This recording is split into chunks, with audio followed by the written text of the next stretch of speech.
Sejam bem-vindos a mais um podcast Fala Comandante. Muito obrigado a você que está com o celular na mão, nos assistindo no nosso YouTube. Não deixa de curtir, comentar, compartilhar, se inscrever e acionar o sininho para você ser notificado e ter a oportunidade de conhecer lideranças natas que vão contar histórias inspiradoras. Hoje é um dia especial, não só pelo entrevistado, mas também pelo momento que nós estamos vivendo. Depois eu vou comentar a respeito. Daqui a pouco eu vou dizer um até logo, porém, vamos focar agora nesse bate-papo. Eu sou o Wenderson Borges, mais conhecido como Sargento Borges. Eu sou Edilson Teles, mais conhecido na vida militar como Major Teles. E o nosso convidado de hoje ingressou na Polícia Militar em 1995. Em 1997 saiu aspirante na gloriosa Polícia Militar do Ceará e hoje se encontra coronel. Seja bem-vindo, Coronel Alquimar Sampaio. Eu que fico muito grato pelo convite, né, eu estava esses 3 anos em Brasília e retornei esses dias aqui para Brasília para visitar a Fortaleza, visitar a família e chegar logo de imediato, assim, poder participar de um programa assim tão relevante hoje em dia aqui para não só para a corporação, como para a sociedade cearense. Para mim é uma grande honra poder participar aqui desse tempo aqui com os senhores. Coronel Alquimar, é uma honra tê-lo conosco, né? É o senhor que já faz parte do ciclo de amizade e de respeito que eu tenho, e eu gostaria que o senhor iniciasse esse nosso bate-papo se apresentando, como gostaria de ser apresentado. Bom, eu sou atualmente, né, Coronel Alquimar. Atualmente, que eu digo assim, nós estou no processo de reserva, já estou agregado Não há pode, você mais está ou muito menos um novo, mês, calma aí. né? Que foi a minha promoção, foi na modalidade da requerida, então ela tem todo aqueles processos que você é promovido e depois é afastado. Eu sou aqui do Ceará mesmo, né? Venho de Morada Nova. Eu nasci na Terra cidade boa. de Banabuiú. Eu tenho ali duas, digamos assim, locais que eu tenho uma vida familiar. Uma foi Banabuiú. Meu pai, como ele era funcionário do Denox, então ali era de um local para o outro. Então ficava Banabuiú, Morada Nova. Então lá nós somos a metade de Banabuiú, a metade de Morada Nova, né? Bacana. Eu praticamente só fiz nascer, fui criado em Morada Nova e hoje, digamos assim, as minhas raízes mesmo é Morada Nova, que é um local que eu cresci, né, consolidei minhas amizades, mas não deixando Banabuiú de lado, que eu ia passar as férias por lá, né? Ainda tenho meus parentes por lá. Eu vim em 93 aqui para Fortaleza. Eu falo muito Brasília, mas estou com a cabeça lá em Brasília. Vim aqui para Fortaleza, onde eu concluí meu ensino médio no Colégio Farias Brito. E logo entrei na corporação, né? Então, Farias Brito, olha aí. Outro É nível. outro a partir nível, daí rapaz. minha vida foi toda, mas era bolsista, né? Não era que tivesse dinheiro, não. E aí, a partir daí, minha vida foi só a corporação, né? Então, foi de civil direto na corporação. Ingressou com quantos anos na corporação? 18 anos, se não me engano, eu tinha naquela época. Então era Uma Era logo quando criança. termina ali o ensino médio, né? Então, eu costumo dizer que eu só conhecia o Ceará até o Icó, né? Então, fui logo designado para Juazeiro do Norte. E em Juazeiro ali eu passei meu aspirantado Juazeiro, Crato e Campos Sales, que foi uma região que eu me Terra boa. apaixonei. E eu voltei de lá com 2 paixões, né? Uma foi pela a região, que eu gosto muito, e a segunda como devoto do Padre Cícero, que eu sou até hoje. Olha só. Olha aí que maravilha, rapaz. O Padre Cícero ele tem uma importância muito grande para mim. Até hoje, para onde eu vou, eu falo isso, né? Eu tenho uma devoção muito grande do Padre Cícero, que começou lá nessa região, né? Aqui, digamos, o próprio ensino médio, eles não nos ensinam sobre qual é a vida do Padre Cícero, a vida religiosa, explica mais é a vida política, né? Mas quando você chega lá que você vê tudo aquela vida, o que é a representação do Padre Cícero para o Juazeiro do Não, é Norte, aí é que incrível. você passa a conhecer um pouco mais. Tem um peso muito grande o nome do Padre Cícero na região ali do Cariri, né? Sim, muito, muito. E aí, a partir daí, hoje mesmo eu estou com uma missão lá em Brasília, quando eu chegar lá, que é justamente, nós temos uma estátua do Padre Cícero de 7 metros de altura, lá na Zona Sul, e nós vamos levar Caramba. vamos levar ou para Taguatinga ou para Ceilândia, E um padre lá que é amigo meu me deu essa missão, ó, já que você deu voto ao Padre Cícero, você vai me ajudar a levar essa estátua. Mas, rapaz, o Padre Cícero chegando em Brasília Sim, através de uma sim. estátua de Do nada 7 metros. encontramos essa estátua lá e eu disse, ó padre, essa estátua está no canto errado e a gente vai levar ela lá para Taguatinga, Yes. sua terra, ou para Ceilândia, ela que é vizinha da Taguatinga, né? Quer dizer, então, que chegou civil na Polícia Militar, Cheguei civil, estudante, isso, cheguei civil, ainda foi da época da Academia de Gafacó. isso, da época da Academia de Gafacó. E na própria academia, é por isso que a academia ela tem que ter ali os seus, digamos assim, ela tem que ser representada por oficiais e praças de grande referência na corporação, porque é a partir dali que você começa a se espelhar naquelas pessoas que você quer ser, ou para onde é que você vai na sua carreira, né? Então, a partir dali, eu já saí com minha cabeça de que eu iria para o choque e que eu iria para o GAT, né? Foi a partir da academia que eu já saí com Para essa os mais referência. novos aí, a Academia de Gafacó é naquele espaço onde é o centro de eventos hoje, Isso, né? centro de eventos. Então, eu saí dali, quando eu saí, voltei do Cariri, passei ali um período na antiga segunda do quinto, né? Da Aquela- academia já foi direto pro Cariri. Cariri, eu já fui como aspirante, né? Passou quanto tempo lá? Passei uns 40 dias em Juazeiro, mais ou menos uns 40 dias no Crato e uns 40 dias em Campos Sales. Aí de lá eu já vim como Já tinha, foi o suficiente para ser devoto pro Padre já Cícero. foi suficiente. Mas é porque não tinha como, né? Antigamente, assim quando eu chego em Juazeiro, foi uma noite de viagem. Aí quando eu chego lá às 6 da manhã, já perguntaram que era o mais moderno. O mais moderno era eu. Tava eu e o Coronel Rodrigo, que hoje ele está no Iguatu. E já disseram, ó, você vai ser o oficial de serviço hoje. Depois dessa noite toda acordada. E a partir daí, entrei de serviço lá com o coronel finado hoje, coronel Queiroz, né, que até faleceu de Covid. Passei o dia com ele, um dia não muito produtivo, que muito cansado, e era um serviço de 24 horas. E quando foi à noite, por volta de 20 horas, ele só aspirante. Então, a determinação de fazermos uma barreira. A barreira era em frente à igreja, né? A igreja tendo uma missa, e ele disse: você vai ficar aí na barreira e eu vou continuar na fiscalização. E aí eu peguei e fiz uma. Eu disse: Padre Cícero, se o senhor é forte do jeito que o senhor está dizendo aqui no Juazeiro, Desafiou o Padre Cícero. desafiei, basta vir uma chuva aqui para acabar essa barreira que eu estou que não aguento. E sem mentira, não, em meia hora estava chovendo. Ele tinha previsão nenhuma, não Eu parecia. nem lembro. Só sabe que Só meia hora sei que meia depois hora o choveu, pedido eu foi recolhi atendido. os cones e fui pro quartel. Então, isso eu não posso deixar de ser devoto de um santo desse. Como é milagroso. É milagroso. E a partir daí eu comecei. A minha mãe já era devota do Padre Cícero. E a partir daí eu continuei como devoto do Padre Cícero até hoje. Mas a gente vai Foi um querer. desafio que foi e deu a resposta. Sempre tem que ter um motivo mais específico. Sim. Mas a gente queria ouvir os desafios de um garoto, né? 18 Sim. anos de idade, de repente se encontrar dentro de uma academia militar, um curso de 3 anos, dos desafios de sair da vida civil para um curso militar de 3 anos e se tornar oficial. De repente, E o ter que curso viajar para puxado, né? Sim. um curso puxado, né? Realmente foi um grande desafio, né? Que eu saí do Farias Brito, que era um colégio ali onde trabalhava muita. Eu sou muito grato, eu posso até dizer que minha vida foi antes e depois ali do Farias Brito, porque quando você vem falar hoje de educação, eu sei o que é tratar de educação, que eu estudei num colégio público lá em Morada Nova, eu estudei no colégio da Senec, que era um colégio segundo nível lá em Morada Nova, que tinha colégio melhor, e você chega no Farias Brito, esse aqui, você vê que a dimensão é totalmente diferente. Não é à toa aí que a metade dos alunos aí que passam no ITA e no IME são cearenses, né? Então é uma questão de metodologia, de tudo aquilo ali. Então, quando você entra numa escola daquela, no internato, né, obviamente ali é um choque enorme. A nossa turma foi a primeira turma que tinha os 3 anos regulares com policiais femininos, né? Que até então a outra turma ainda não tinha sido os 3 anos. Então, assim, foi toda uma cultura diferente que nós tivemos que nos adaptar, né? Você estar ali 5 horas da manhã acordado, ir marchando para o rancho, e aulas de manhã, de tarde, de noite. Então, assim, foi uma coisa, O primeiro ano, principalmente, né? Que você principalmente o primeiro chega, ano, né? Nós éramos uma turma grande, de 90 alunos, mais ou menos, porque tinha 20 de fora. Era uma turma do terceiro ano pequena, mas uma turma que cobrava muito da gente.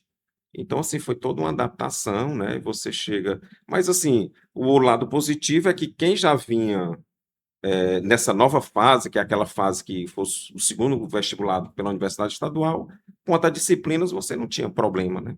Então, assim, porque na academia tinha um grande problema lá para quê? Porque você chegar no primeiro dia de aula, o professor de cálculo 1 já fazia, ele trazia a prova da UES e colocava a mesma prova da UES. Então, quem tirava nota baixa, como é que você passou? Isso aqui é a mesma prova. Muito bom. Então, assim, como todos já vinham, né, de uma nova modalidade, assim, que você fazer o De vestibular, ingresso, tudo né? isso de ingresso, então, na minha turma ninguém teve problema com isso, né? Você tinha cálculo no primeiro ano, tinha estatística no segundo ano, que era um grande bicho ali para muita gente, mas para a gente que já vinha desses colégios aí, não era nenhum desafio a mais, né? O desafio a mais era essa questão de você estar interno, né? Que acredito A que hoje não parte é do mais militarismo assim, o mesmo, né? militarismo, muita cobrança, certo? De você tirar o serviço, né? De estar tirando aquele O serviço, terceiro ano, que em tese era a moda antiga ainda, a né? moda antiga, de estar cobrando muito, de você, assim, na semana as cobranças, você pagar com a perca dos finais de semana. Então, tudo isso aí para a gente foi uma cobrança que realmente o primeiro ano ali, que depois você vai vendo que tem, fora os exageros, realmente tinha as necessidades de você ter um amadurecimento em pouco tempo, né? Para moldar você ao militarismo, né? Sim, sim, porque você vem de uma vida totalmente civil, aí você cai ali, você tem que estar, digamos assim, sair de uma academia daquela com uma boa maturidade, porque você vai comandar tropas, e principalmente de policiais que têm idade de ser seu pai, né? É. Com experiência de 20, de 30, de 40, 40 não, mas de 30. Eu cheguei a comandar lá em Campos Sales policial com 29 anos de corporação. Então você tem que ter uma boa maturidade já, né, assim, depois que sai para Para comandar e liderar esses homens. liderar, para se posicionar em determinado Sim, momento, sim. E né? respeitar também, né? Sim. Que é o principal, você vê o policial por dentro da farda, porque se você vê ele só na farda, você comete absurdos, né? Você chega lá, quando você vê o policial por dentro da farda, você vai ver ele como um pai, como um filho, como um avô. Cheguei a comandar policiais que tinham netos naquela época. Então, assim, você tem que ter uma maturidade para você respeitar essa pessoa, né? Você é superior dele hierárquico somente. Você não é, digamos assim, um ser a mais na vida daquela pessoa. E eu acho massa eu estou falando isso, coronel, porque ontem mesmo o Major Teles, estivemos em um quartel aqui em Fortaleza, conversando com o tenente-coronel, que nem parecia ter a idade suficiente para ser tenente-coronel, e é uma pessoa extremamente educada e falando algo muito semelhante ao que o senhor está falando. E é fundamental, porque essa percepção é do perfil de uma liderança.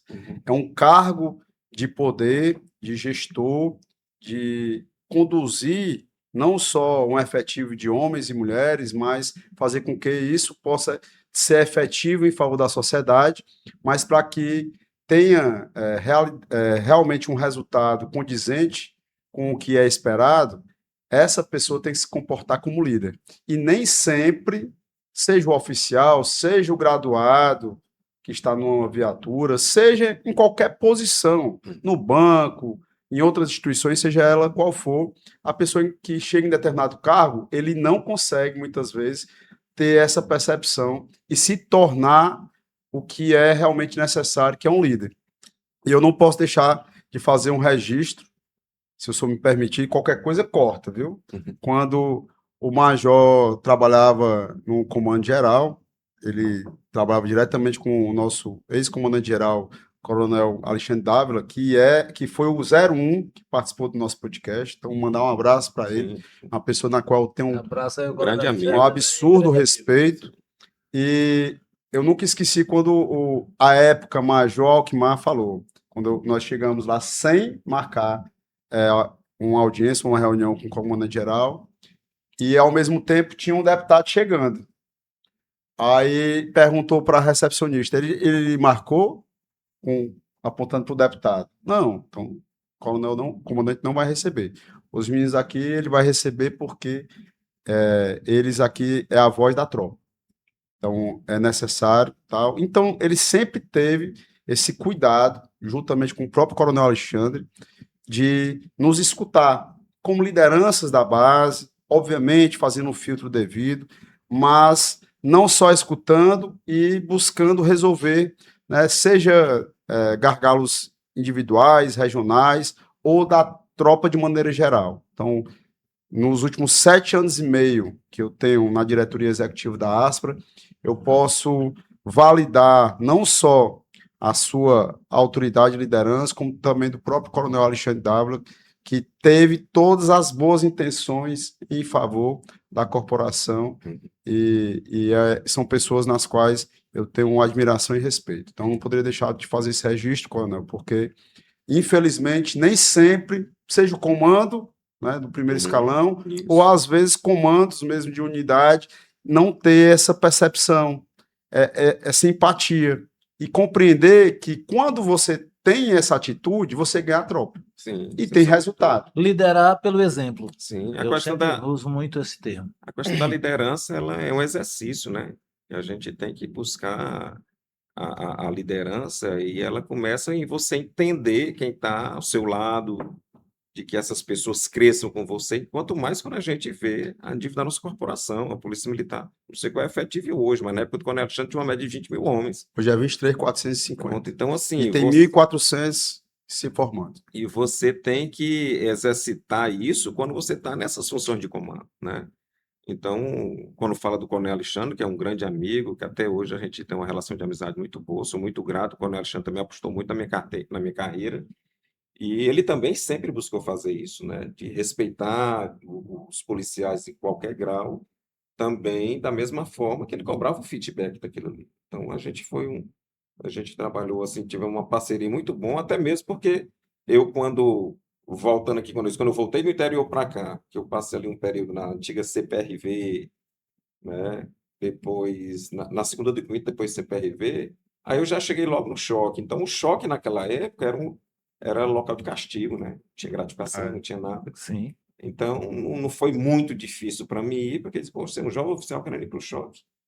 Então, logo quando eu cheguei no choque, com menos de um ano, eu já estava no GAT, né? Então, foi um convite do Coronel Alexandre, fui para lá, teve um estágio, já tinha tido o primeiro curso de operações especiais, já tinha tido o primeiro curso de ações táticas especiais, e aí teve um estágiozinho de uma semana, me convidaram, eu fui, então foi chancelado, ele me convidou, chancelado pelo comandante da época, o Coronel Reginaldo, né, que todos conhecem, e a partir daí eu fiquei no choque, mas já tirando serviço no GAT, né? E a parte mais ali era com aquele compromisso, ó, o primeiro curso que tiver da área, porque é uma unidade especializada, assim como é o Canil, assim como é a CPRV, PRE hoje, o ambiental, você tem que ter o curso na área para você estar bem qualificado e saber atuar aquela área específica. Então, a partir daí veio aparecendo os cursos e a gente foi se qualificando. Então, continuei treinando, sempre treinava bem fisicamente. Aí veio ali Caatinga, no Exército, a gente foi fazendo, né? Depois fui fazer uns cursos táticos, tive a oportunidade, inclusive com o atual comandante-geral, nós tivemos fazendo treinamento na SWAT, lá em Hollywood, nos Estados Unidos. Eu, Que ele chique, e rapaz. Olha o, aí. e o tenente, deve ser tenente-coronel Wayne, que era da CGD, né? E a partir dali foram aparecendo novas, uma oportunidade foi puxando outra, né? E até que disso daí eu e o Coronel Alexandre fomos para a Colômbia, né? Nós fomos fazer o curso de técnico profissional explosivo, era um curso de um ano, imagina uma época daquela. Caramba, um A ano gente de passar curso um lá ano na de curso. Colômbia. É um curso que ele saía técnico e revalidado pelo Conselho de Educação da Colômbia. A Caramba. Colômbia é uma instituição que ela é totalmente qualificada e totalmente voltada para o ensino técnico e profissional da corporação, porque ela viu que a partir disso aí, quanto mais o policial fosse qualificado, mais respostas qualificadas e voltadas aos direitos humanos ele ia dar para a sociedade. Então, isso aí é uma metodologia pós ali, Pablo Escobar, digamos assim, né? Que é aquela época de muita violência e tudo isso. Uma polícia que era muito corrupta e hoje ela tem todo um conjunto de valores. Então, nós fizemos esse curso, depois fizemos outro curso lá no Exército, também nessa área explosiva. O Coronel Alexandre se destacou que ele foi primeiro lugar nos 2 cursos. E a Não, partir meu, daí, fraco. e ele veio embora e eu fiquei para fazer o curso de operações especiais, né, que era um curso de 4 meses e 20 dias, que é a tropa de elite que nós temos aqui, que era o curso que realmente habilitava lá no BOP. O Coronel Alexandre era catiano, do primeiro curso de ações táticas especiais. O Coronel Aginaldo era operações especiais, é operações especiais formada lá no BOP, no Rio. E até então nós tínhamos ali o Major Castro, né? que voltou para a ativa. Ele era formado em São Paulo, pelo Ações Táticas do São Paulo. O coronel, outro coronel nosso, que eu não estou lembrado, Júlio, coronel Júlio, formado também em Ações Táticas em São Paulo. Ou seja, é a fase, digamos assim, de oficiais qualificados lá no GAD. E a partir daí veio o primeiro curso de Operações Especiais e formou só um oficial, que foi o coronel Tomás, né? Mais antigo, aí vocês lembram dele. E pronto, então eu estava lá, eu tinha que fazer minha qualificação. Então eu já estava na Colômbia, Então, o senhor passou quanto tempo lá em Alto? passei lá quase 2 anos. Caramba, é O quase coronel Aginaldo, colombiano. quando eu cheguei no GAT, o coronel Aginaldo já era caveira formado do Rio e estava treinando para esse curso. Mas infelizmente não deu certo, então já conheci o curso. E eu disse, olha, já estou aqui, fizemos uma tratativa com a secretaria, ó, fica aqui sem ônus para fazer esse curso. E acabei ficando, né? Um curso de 4 meses e 20 dias, de altíssimo nível, né? É um curso Mais leve, né? Tranquilo. referência. Nós começamos 170, terminamos 17. Meu Deus do céu. 10%. Meu Deus, eram 170 170, e o senhor estava entre os 17. 17. E Rapaz, dos eu- 17, nós éramos eu e um pernambucano, que é coronel da reserva, um Ah. espanhol, 2 do Panamá. Ou seja, da Colômbia mesmo eram só 11. Caramba. Foram os que terminaram lá. Então, e um curso que não precisa, que geralmente esses cursos aqui no Brasil vai para as Forças Armadas, vai para outro estado, lá não precisa ir para canto nenhum. A polícia tem estrutura para tudo, que é uma Polícia Nacional. E o bom de tudo isso é que eu aprendi 2 coisas paralelas. Eu já voltei da Colômbia em 2004, Ali. vendo a importância de polícia comunitária. Eu sou um grande defensor de polícia comunitária. É bacana, porque escutar isso de uma pessoa que é cursado, né, no nosso Uhum. linguajar, tem vários cursos operacionais dificílimos e ainda Até porque, supervalorizar Sim. o policiamento até comunitário. Isso é porque muito a importante. cultura do batalhão de choque não tem Tem nada a nada a ver com o ver. policiamento E comunitário. eu sofri A- preconceito aqui, porque eu queria dar aula de polícia comunitária e nunca deixava. Olha Quer só. dizer, não, você não tem qualificação para isso, não. Mas Já lá, pensou? porque é o seguinte, lá toda a região que era tomada pelas Forças Especiais do Exército e pela Unidade de Comandos e Operações Especiais da Polícia, eles tomavam a região e a partir dali vinha a Polícia Comunitária para fazer todo aquele processo de mentes e corações com a população. E lá você tinha região que fazia 30 anos que o Estado não aparecia. Então a gente estava no curso vendo tudo aquilo ali e eu fui vendo, entendendo a importância daquilo, né? Então terminou o curso, eu vim me embora, né? Já Quase colombiano. quase colombiano, verdade, né? Já tinha com essas 2 experiências lá e com essa grande felicidade, apesar que eu terminei lesionado com o dedo quebrado, mas Só o o dedo, né? importante era terminar o curso, né? E concluímos um curso. Nem amputou, nem nada do Não, dedo, só não. foi quebrado. Só tá um por cima do outro até hoje, mas o importante de tudo isso é que o curso tinha tanta relevância, tinha não, ainda tem tanta O senhor relevância, topou. que quem entregava o certificado era o presidente da República. Caramba, Tive a importância do curso para o país. extraordinário. E aí vim embora, cheguei aqui, voltei lá para minhas atividades, lá para o GAD, 2004, Se tornou um multiplicador. multiplicador, e a partir e nesse processo já estava, eu não posso deixar de falar Força Nacional, que já estive lá várias vezes, iniciada a Força Nacional. Então, quando falei em 2025, não, 2005, o coronel Reginaldo chega para mim, disse, olha, eu tinha que mandar 2 oficiais para... Porque a Força Nacional, quando foi criada, ela foi criando, ela tinha oficiais que eram referência e praças em em boa parte dos estados, e o daqui era o coronel Reginaldo. E ele disse, eu preciso que você vá fazer o curso da Força Nacional, porque os 2 oficiais estão impedidos de ir.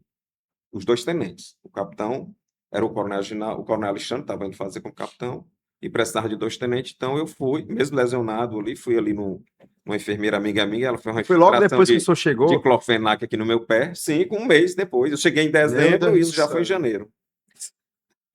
E eu fui, aí eram 2 semanas, mas o treinamento era tranquilo, o problema, porque era muita formatura, treinamento e formatura todo dia, e eu com essa lesão, né?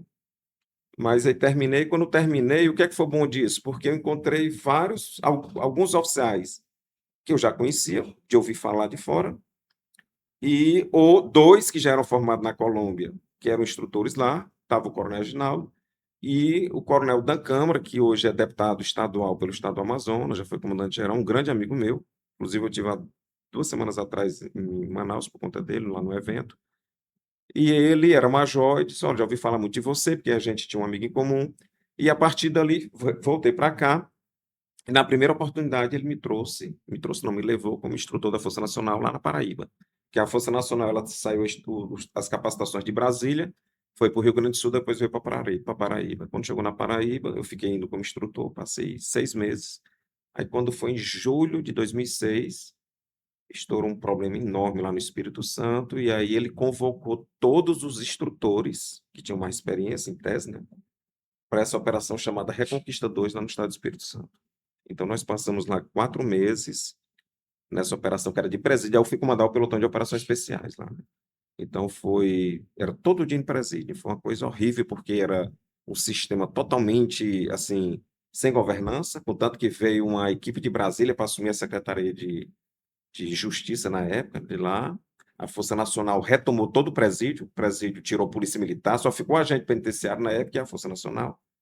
E como era o pelotão de operações especiais, era todo dia lá dentro, ajudando lá a retomar os espaços. E foi a Fazendo primeira vez. incursão mesmo. Isso, incursão. E foi a primeira vez que eu fui ver o que era PCC e Comando Vermelho. Porque lá tinha as duas, né? 2006. 2006, no estado do Espírito 20 Santo. anos atrás. E aí foi retomado tudo isso. Terminou, voltei para cá, porque a minha liberação era para essa operação. Só que de lá eles já seguiam para os Jogos Pan-Americanos, Rio 2007.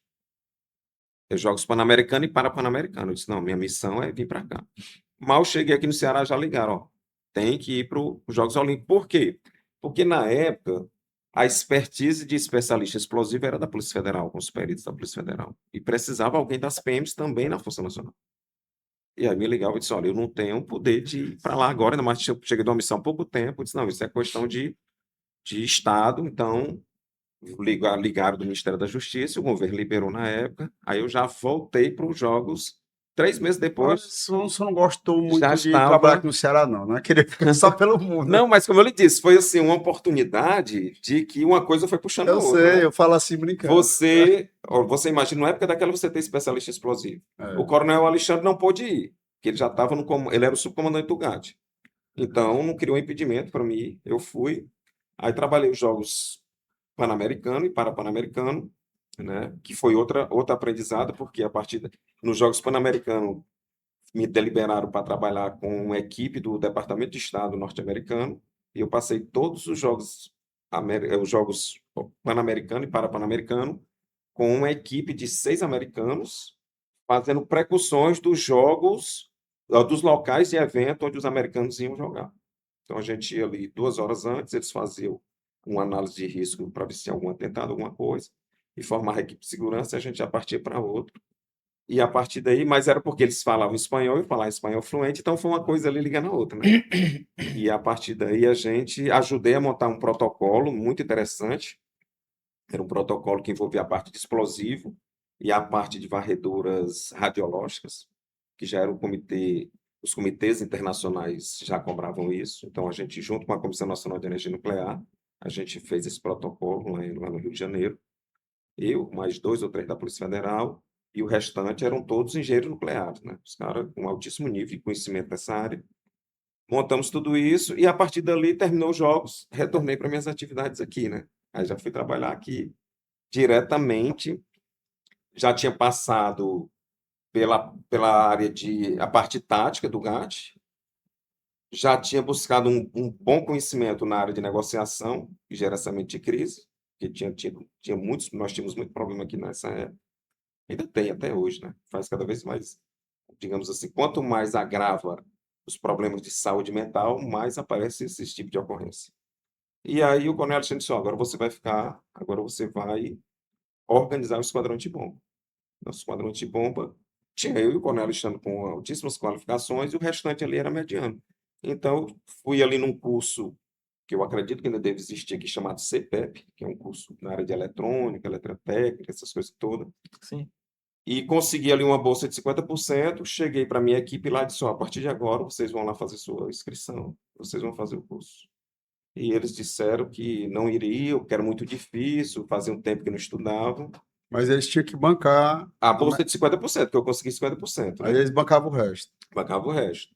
E não tinha gratificação na época. Não tinha. E aí ficou naquele negócio, vai, não vai, vai, não vai. Eu disse, olha, se vocês não forem, eu vou na tropa, pego ali quem é formado em Química e Física, treino os caras e vocês vão perder as vagas. Então eles foram o meu ali que não querendo ir, Por não livre- acreditando. Foram força por do livre e ódio. espontânea pressão. Livre, espontânea pressão e ali e ainda era o seguinte, Eu só foi transparente. Eu preciso montar a equipe. sim, a gente precisa Eu estou dando a oportunidade para vocês. Vai ter um curso, mas vocês vão ficar qualificados. E vão estar preparados para estar nesse. A minha nesse parte eu grupo. fiz que era conseguir os 50% e as vagas, né? E aí resolveram ir, 2 para fazer eletrônica, 1 ano de eletrônica, e 2 para fazer automação, que é a chamada mecatrônica, né? E aí qual foi o resultado de tudo isso? Se formaram, e os 2 da eletrônica ainda foram fazer faculdade, aí já não foi por minha conta, foi por conta deles, de engenharia elétrica. Olha só, Ou o seja, nível eles gostaram tanto gostaram tanto que deram que prosseguimento. chegaram, comandante, vá fazer, corra atrás.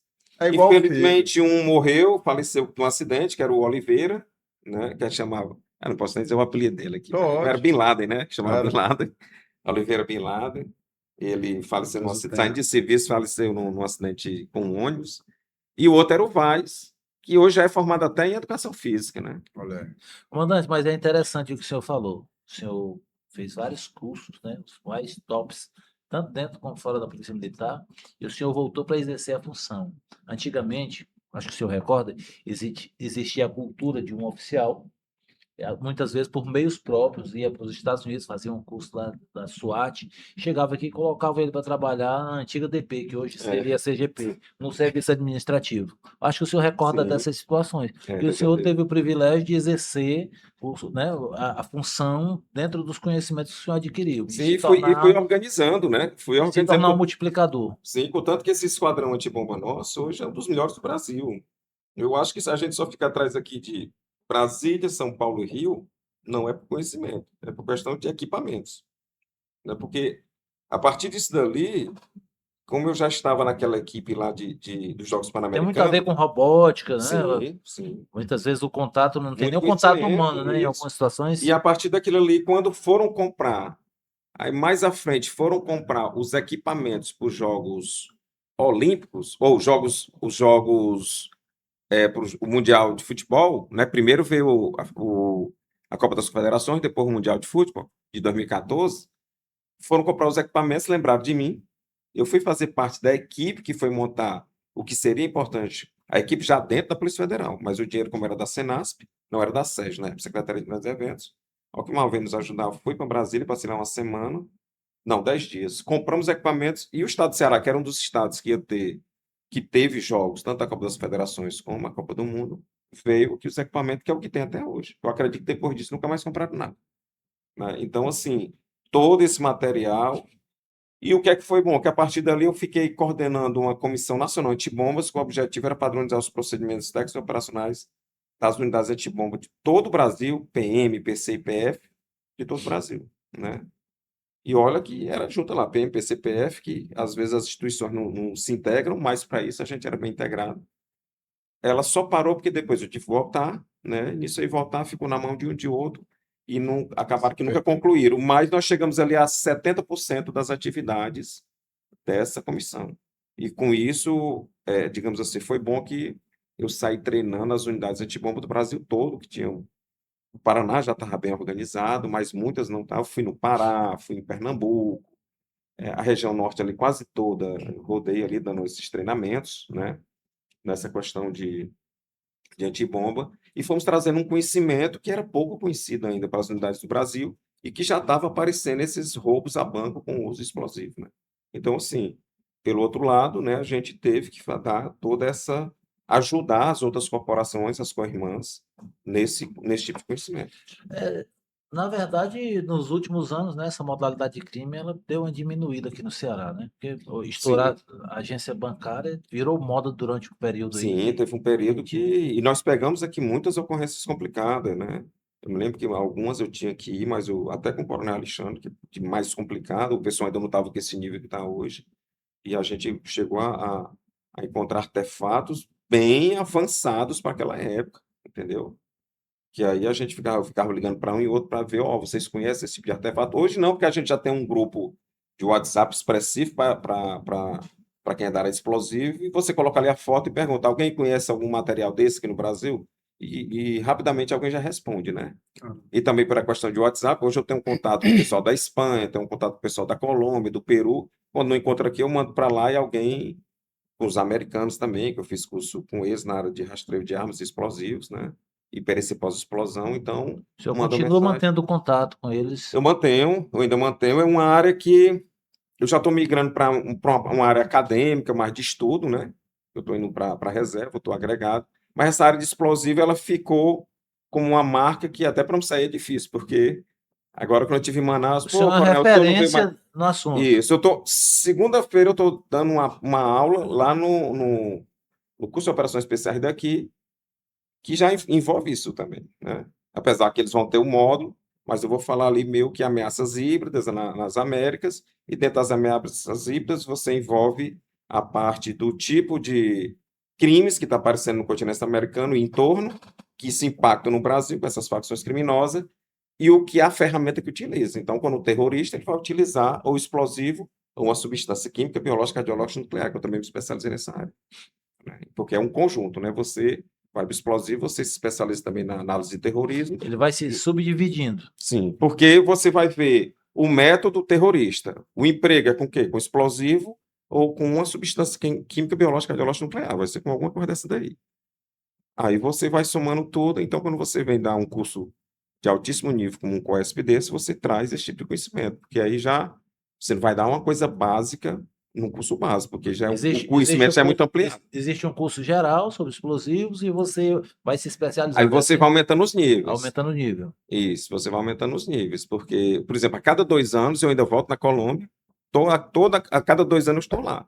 Ah, quem é que banca? Próprio bolso. Meto umas férias e vou para lá, passo uma semana, como tenho muitas amizades na Colômbia, e vou me atualizando de todos esses processos lá na Colômbia. A Colômbia mesmo está numa mudança geral agora, está mudando o presidente, então ela muda, digamos, a política, mas a polícia ela se mantém. É uma coisa que eu acho interessante é isso, né? Eu sou um entusiasta do ciclo completo de polícia, Oh, aleluia. porque Primeiro entrevistado que fala a respeito já disso. que a gente não quer criar, digamos assim, uma polícia nacional com essa desculpa, mas o sistema federado não cabe, não sei por que ninguém tentou.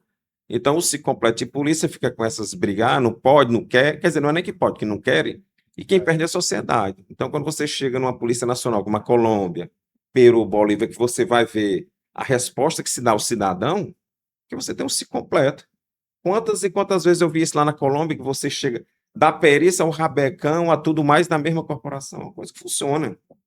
Não é aqui que você E aqui é tudo dividido. chega aí fica ali. Aí o rabecão chega 6 horas depois, a perícia não sei quanto tempo depois. Isso sem falar nas vaidades, quando é para Sim, interagir o grupo e trazer o eu não resultado. sei até quando essa pauta não vai chegar nos presidenciáveis, sinceramente. Coronel, Não sei por quê. eu tô aqui, sim, bestificado de estar aqui só lhe escutando e talvez seja um dos raros podcasts que eu falo tão pouco e provavelmente eu permitiria que o senhor falasse muito mais. Tempo ainda tem, não está acabando ainda, é porque eu estou aqui num podcast já é 100 e tantos, já chegando em 200, e eu não tive um entrevistado que tivesse um know-how e uma qualificação tão extensa, com tanto conhecimento nacional e internacional, e que entenda realmente sobre as entranhas do sistema policial, da parte antibomba, as facções, ao terrorismo, e o senhor fechou com chave de ouro nessa última fala do senhor com relação ao ciclo completo de polícia, né? E quando o senhor fala que aqui chega uma polícia e depois espera tanto tempo depois para chegar a perícia e depois e assim sucessivamente, aí ainda tem a lentidão do Poder Judiciário. E eu me recordo quando eu estava lá em Monsenhor Tabosa, percorrendo 130 quilômetros para Canindé para fazer um TCO, que é um embrião do ciclo completo de polícia. E o senhor, com o Coronel Alexandre, tentaram já ainda em Com muita 2009, dificuldade. 2010, aliás, 2019, 2020, já iniciar aqui com parceria com o Ministério Público, e nós sabemos, e eu vou falar por conta própria, que é muito por conta do corporativismo elitista dos Sim. delegados, né? É difícil, nada contra, eu tenho amigos delegados, né? Inclusive um deles está como pré-candidato a governador do estado, aqui do Ceará, o doutor Hugo, que já foi policial militar. Sim, meu amigo, conheço mais. E é impressionante como as discussões numa campanha eleitoral, numa pré-campanha eleitoral, ou dentro do próprio mandato, é rasa na área da segurança Muito pública. rasa. É a propaganda apenas de contratação de novos policiais e de viatura na rua e de entrega de armamento.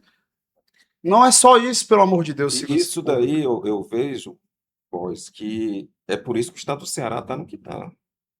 Essa falência na segurança pública está no estado. Primeiro, um oficial aqui, que eu não vou dizer aqui o nome dele, ele costuma citar um autor que chama de. O Ceará tem um chamado colonialismo interno, que só funciona quem vem de fora. Nós estamos aqui, eu acho que no 15º, 18º secretário de Segurança Pública que vem de fora. Poxa, será que aqui não tem oficiais qualificados, delegados qualificados que não possam assumir essa Secretaria de Segurança? Né? Porque verdade. enquanto vem de fora, vai continuar nessa mesma situação de não entender essa sistemática complicada que está aqui no estado do Ceará. E ainda tem essa questão das vaidades das corporações, como você fala. Então, enquanto continuar, você chega no estado de Santa Catarina, que já deu um passo bastante avançado nessa questão, ainda não está no ciclo completo, mas já avançou muita coisa, que cada corporação viu a importância social delas, sem estar brigando por vaidade. Até porque o TCO, os crimes de menor potencial ofensivo, equivale a 85, 90% Sim. das ocorrências. Ou seja, a economicidade, a eficiência é surreal. O efetivo de Santa Catarina é menos de 12 mil policiais. Aqui você tem quase o dobro de Não, policiais, e lá tem 295 municípios, mais de 9 milhões de habitantes. Ou seja, você compara os dois estados. E o pior de tudo que eu vejo é quando você vê um estado como o Rio Grande do Norte, que já tem, você vê o Piauí, que já tem tudo isso. E a gente vê o que está de errado aqui no Ceará, que isso não acontece, isso não avança, né? Eu comecei dizendo que eu sou de Morada Nova. Morada Nova teve 3 mil deslocamentos forçados, isso é um absurdo. Aí esses dias estava lá a prefeita, não sei quem, comemorando, voltou 80, eu acho que foi. Meu amigo, não é nem para ter deixado sair. É inaceitável. É inaceitável uma permitindo cidade que isso aconteça. daquela. Tá lá tudo abandonado. Tem mais, se você for lá hoje, tem mais polícia. Claro que as famílias estão voltando, certo? Mas voltando sim, uma meia dúzia que eu acho que na primeira oportunidade que tiver vai vender o que tem. Porque você não sente seguro aquilo ali. Porque para eles, tem muito policial. Sim, mas já tinha e era flutuante. O cidadão de lá, ele tem medo que a polícia vai embora e aí ele vai Se ficar duvidar, tem mais policial no distrito do que na cidade. Sim, porque hoje, como tá a ferida aberta, estão mandando muito policiamento para lá. Sim, mas depois, como é que vai ser ali? Então, ali é um desenho, e aquilo ali eu vi na Colômbia em 2004, o deslocamento forçado. Foi uma coisa que eu jamais imaginei que isso fosse acontecer no Brasil.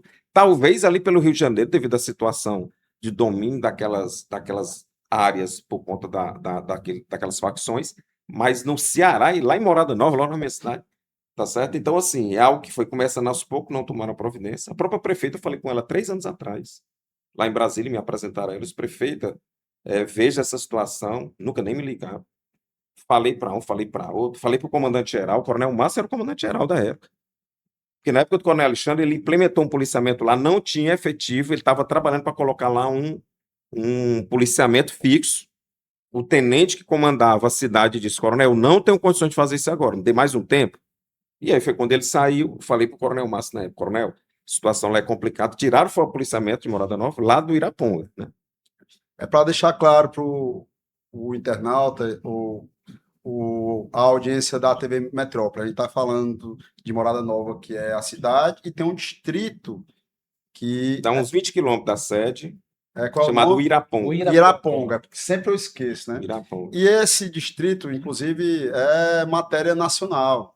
Em alguns locais falava até que era um município que estava Chamaram de Cidade Fantasma. Cidade Cidade Fantasma, que é como se fosse uma mini cidade, é um distrito. Na verdade, todos os habitantes foram embora com medo. Mas é um processo longo, Sim, não aconteceu de agora. De agora não, isso já vem de trás. Então, assim, fora a quantidade de homicídios que já vieram, que já houveram lá por conta de facção e tudo isso, né? Eu fico muito triste ver uma situação dessa acontecendo. E por último, lá, ainda falando em Morada Nova, aí foram caçados lá tantos vereadores envolvidos com o Comando Vermelho. Poxa, eu não vou falar por todos, mas o presidente da Câmara e outra lá que eu conheço são cidadãos, aí foram envolvidos lá com com comando vermelho. Agora, isso não significa dizer que não pegaram dinheiro de A, ou de B ou de C, não.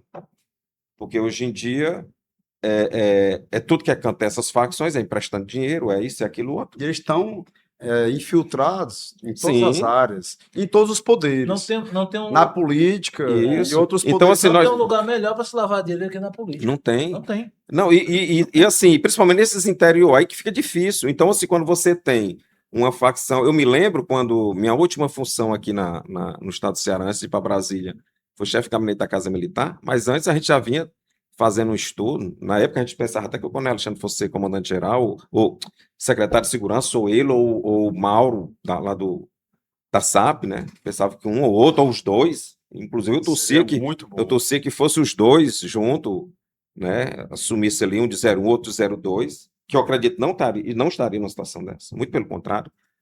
E eu me lembro que uma certa vez eu fui com o Coronel Alexandre lá na FIEC para entendermos os ciclos econômicos do Ceará, porque a gente sabia que essas facções iam atacar todo o ciclo econômico, que é o que está acontecendo hoje. Então, isso é para ver que segurança pública não é só distribuição de policiamento, não. É você entender a ordem pública. Sim. É você entender a ordem pública. Um certo dia eu estava vendo uma palestra lá em Brasília, e aí uma meia dúzia de gente reclamando: mas como é que você quer trazer a polícia comunitária do Japão para o Brasil? Para a realidade do Para a Brasil. realidade do Brasil, tem que trazer o japonês também, né? Aí eu fiquei olhando, aí não tinha nada a ver, eu estava só assistindo a palestra. Então, no intervalo, eu disse: deixa eu falar uma coisa para vocês, isso é uma coisa chamada ordem pública. O Japão, ele não cria métodos ou modalidade de policiamento pensando no crime. Ele pensa acima disso, que é a ordem pública. Quando ele pensa na ordem pública, o crime vai ser só um elemento dentro da ordem pública, que é a segurança do cidadão. Então, vocês não O estão crime é entendendo uma a palestra, não. excepcionalidade. É excepcionalidade, não vai ser a regra. Então, aqui no momento que eu me lembro, eu comandava o COTAN, depois que eu saí do GAT, eu comandei o COTAN, e aí, pela manhã, quando eu fazia ali a distribuição de policiamento, comandante, tem a boca de fumo no local tal, B, C ou D. Ou seja, para o policial, ele só está preocupado no crime. Eu dizia: não, meu amigo, você tem que fazer policiamento para o cidadão. O crime, obviamente, nós vamos atacar o crime também. Então, nós vamos colocar inteligência, isso, aquilo, outro, para quando a gente for fazer uma abordagem, que seja uma abordagem já segura, que vai ter lá Assertiva, droga, exata, assertiva. Policiamento orientado à situação de problema, que fala disso. Então, porque nosso policial ainda tem essa mente de estar atrás só de crime e esquecer da segurança do cidadão. Então, eu acho que isso é algo que tem que chegar na pauta política hoje em dia, para deixar de ser menos raso isso aí que você está falando aí, de falar de segurança pública. Comandante, em tanta qualificação que o senhor tem, qual foi a ocorrência mais complexa que o senhor viveu nos seus 32 2 anos de anos. polícia? Ele acaba mais 3 Olha, anos. aqui Até 40. Dá Não, mais mas é 7 porque eu anos. tive que brincando. pedir, eu queria garantir minha promoção lá em Brasília, eu não ia ser promovido. Eu brincando. Então eu tive que ir atrás do que já estava certo, né? Que era a minha requerida. Olha, aqui em Brasília, aqui no Ceará, não vou dizer nem Fortaleza, né? Teve uma época que a questão de presídio aqui era muito complicada, Sim. era muito desgastante para a gente. A gente estava direto em presídio e quando não era numa Na época era época que a presídio responsabilidade era da e polícia. sistema né? socioeducativo, eram os dois paralelos. Isso aí foi muito desgastante. Eu via tanto para a tropa, para a gente, dos oficiais, era muito desgastante. Aquela questão das manifestações das Copas das Confederações, Sim. ela também foi muito complexa. 2013. Ela foi muito complexa porque a gente tinha a obrigação de não deixar ninguém entrar no perímetro do Castelão. Castelão, e é difícil, e a gente conseguiu segurar. E seguramos ali, era almoçando em Bomba, pé. muito gás. Foi Meu Deus difícil. do céu. Contra Até todos, eram as maiores manifestações aqui no Ceará. Essas ocorrências eu participei aqui de uma ocorrência com refém, foi até interessante essa ocorrência. Que no final nós resolvemos, para você falar de complexidade, né? E só que o causador da crise, ele disse que só liberava os reféns se trouxessem lá a Marilena Lima, né? Tinha Marilena Lima, que era do Barra Pesada, Forte, do Barra Pesada. né?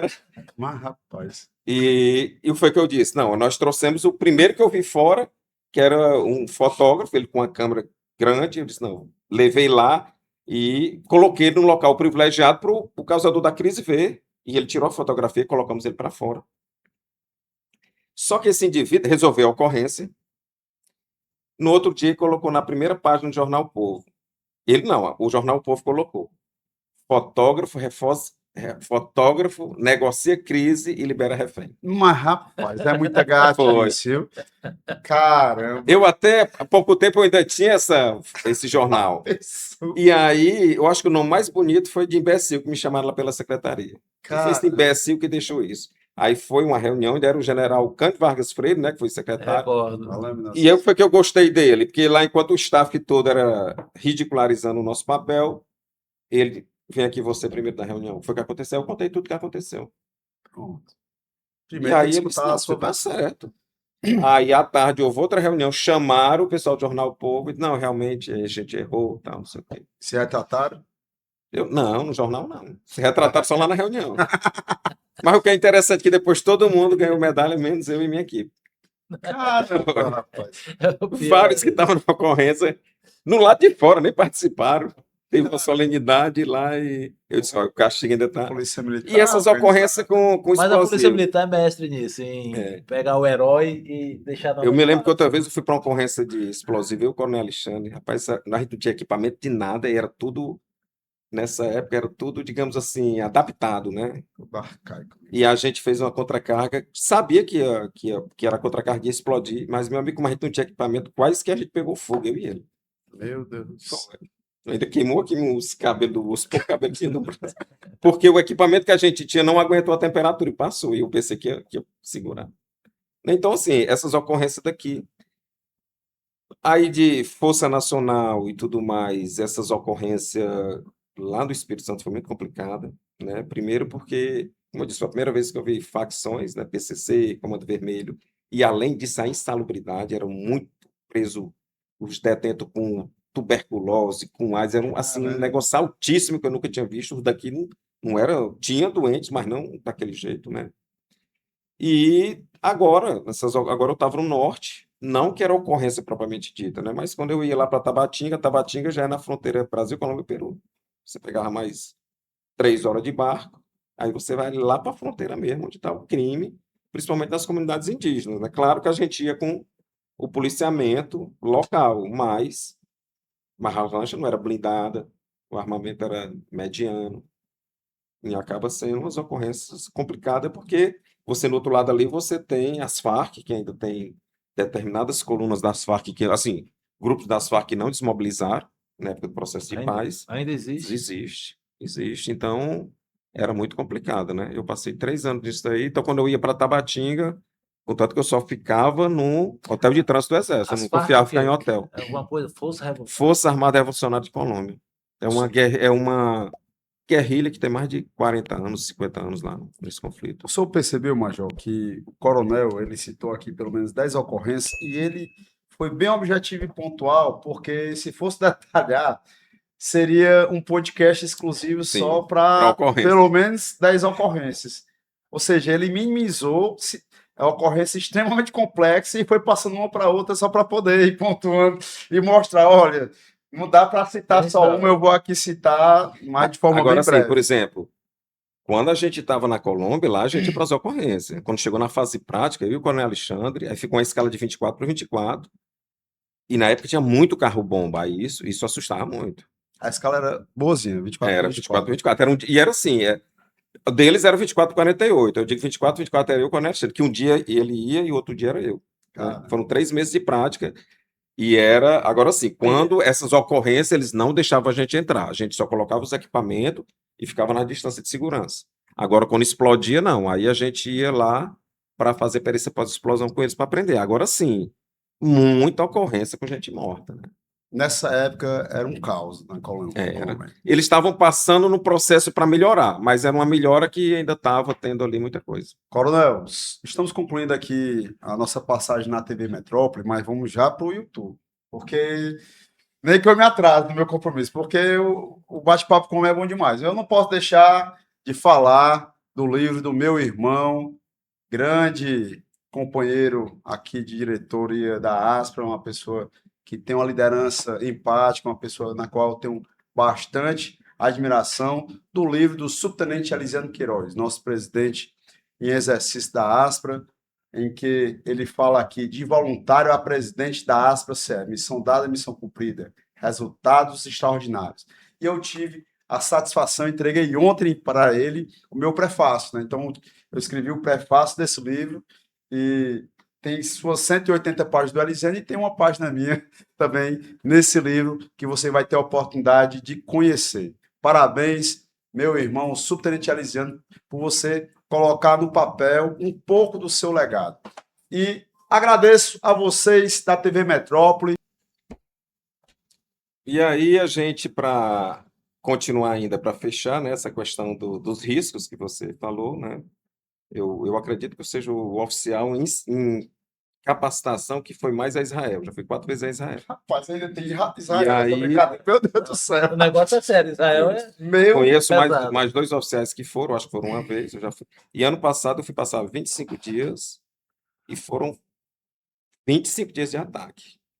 Aí foi o período que eu fui mais complicado, foi do ano passado. guerra mesmo, Que era literalmente. mesmo. Nós tivemos um dia lá que.